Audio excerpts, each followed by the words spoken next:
बस एक लोटा पानी। अब इतना सरल देव देखो कहीं मिलने वाला है क्या?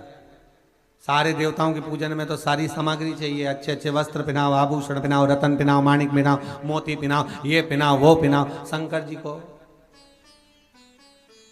एक लोटा पानी, हर हर महादेव 3 बार। शिव जी की कथा कितनी विचित्र, वो कहते अगर पानी भी नहीं है चढ़ाने के लिए, तुम्हारे घर में मान लो जल भी नहीं है, बस 3 बार ताली बजा दो।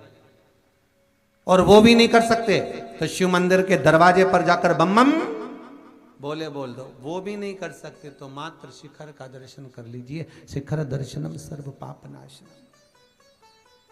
मात्र शिखर का दर्शन करो, उससे भी सर्व पापों का नाश हो।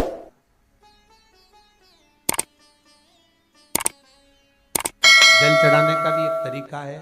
और शिव महापुराण की कथा कहती है कि जल जो भगवान शिव को चढ़ाया जाता है, उस 3 तरह का जल शंकर को समर्पित होता है। बहुत ध्यान से सुनना आज की कथा। 3 तरह का जल शिव को समर्पित होता है, और वो तीनों तरह के जल का अलग अलग भाव है महाराज। पहला जल सादा, घर से पानी लेकर गए, जल लेकर गए, शंकर को चढ़ाया। वो हमने घर का अपना एड्रेस बता दिया। भगवान शिव को जल चढ़ाकर अपने आनंद के लिए शंकर से कुछ प्राप्त कर लिया। दूसरा जल, जल के कलश में थोड़ा सा इत्र डालकर शंकर को जब समर्पित करते हैं तो महाराज घर में अगर कोई व्यक्ति बहुत रोगीला है, बहुत रोगीला, एक प्रैक्टिकल जरूर करना हो, कहीं सीवर वाला महाराज झूठ तो नहीं बोल रहा, इसलिए प्रैक्टिकल जरूर करो। प्रैक्टिकल करने में पीछे मत हटना, और प्रैक्टिकल करने के बाद लिख के भी भेजना कि हमने करा। डरना नहीं है अपने को। शिव महापुराण में, स्कंद पुराण में, नर्मदा पुराण में, भविष्य पुराण में, अग्नि पुराण में, नारद पुराण में, बरहा पुराण में, वामन पुराण में जितनी चीजें लिखी गई है, एक एक प्रैक्टिकल कर कर देखो।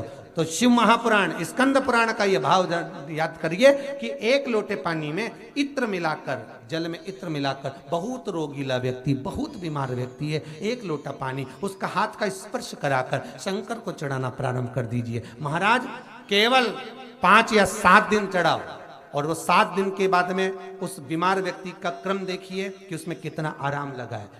औषधि दवाई काम करना प्रारंभ करी कि ना करी।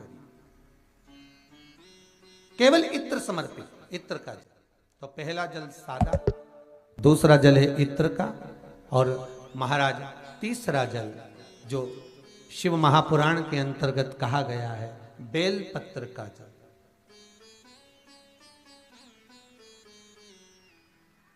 तीसरा जो जल है वो बेलपत्र का जल।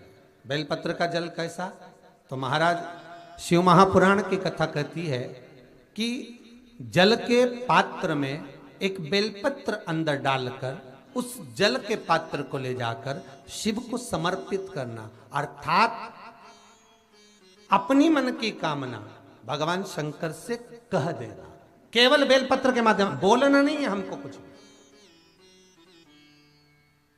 हमें कुछ कहना नहीं है।